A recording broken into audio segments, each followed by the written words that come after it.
And so the plot thickens in the World Test Championship final. Ooh, yesterday a lot of you heard me really angry, really mad, when I had the heading of my second video that the Proteas fight back. And then a lot of people said 73 or whatever it was for 7.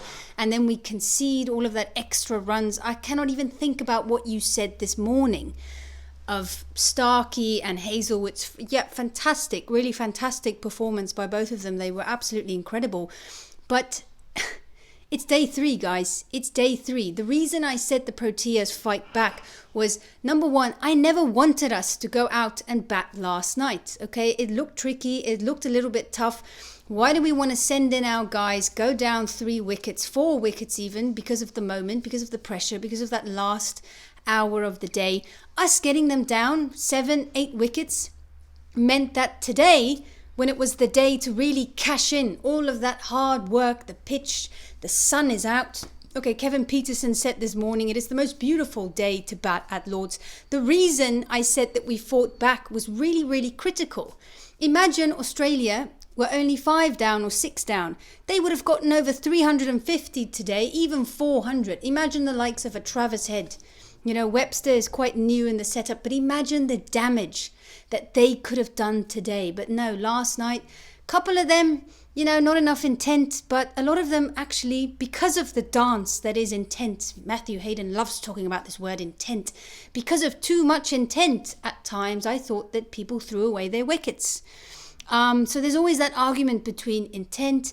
You know, Test cricket is very much the art, in my opinion, of defense versus attack. When do you decide to attack? When do you decide to defend?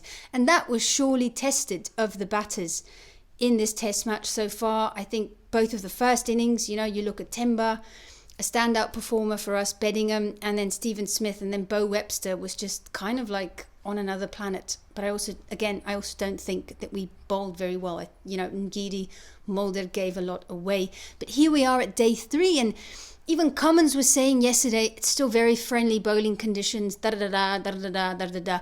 This is England. He should know better than anyone, everyone. You guys play at England all the time, okay? There is always going to be that period where the pitch gets flat, where the pitch just becomes an absolute paradise for batters to cash in and score. And my goodness, Aiden Markram, 100. You know, the critics that have followed him over the last few years. Okay, some people even saying he doesn't deserve to be in the team. This has been a test series for South Africans, Ngidi, Aiden Markram, who some might have thought, you know, what justifies picking them? Well, have they justified? It's incredible for me that everything is kind of coming a little bit full circle, because it was Aiden Markram and Kagiso Rabada who brought South Africa their first World Cup trophy. Yeah, it's an under-19 trophy, but imagine those two guys thinking back all those years ago, over a decade ago, I think 11, 12 years ago. Okay, they're 30 years old now, so let's do the math. But imagine them sitting there and thinking, they would have never in their wildest dreams, they would have guessed that they would be playing against Australia, the mighty Australia. Look, nobody gave us a chance. You saw what Michael Vaughan said. Mark Waugh called us the 5th best test nation in the world. I mean, just everyone, even Ian Smith said, there's no way we're going to be able to do what we did today. The Australian quartet, they've got 1,500 wickets between all of them. There's no way. Well, it's not over. It's not over at all. But yeah, Aiden Markram, Kagiso Rabada, both on the honours board at Lord's now. Sometimes if you just stick to it, if you just work hard.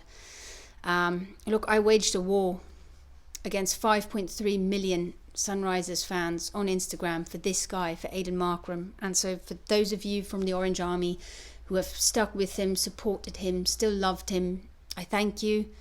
And for those who did not, well, he just scored a century against your hero.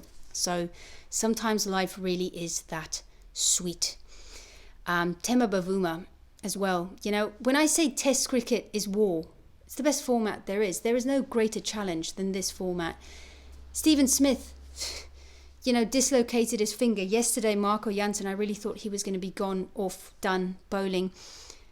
Tema Bavuma today, I mean, the amount of pain he did that for 3 hours, guys. Might have been 3.5. I can't really, I'm not sure now, but some of the commentators, not the South African ones, Graham Smith broke his arm. You know, you come out and play for your country. You're not going to, because of a hamstring, not come out. Some of the other commentators said, yeah, they don't think he's going to come out. Well, Sean Pollock said he just dropped his gloves and his helmet. He's coming out. He's been working his whole life for this moment.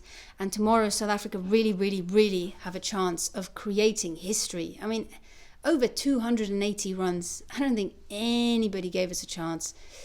Except the Englishmen, actually, because they know England and conditions. It's day 3, guys, not day 4, not day 5. But the ball really started spinning by the end of today, so there's still a lot of work to be done. But my goodness.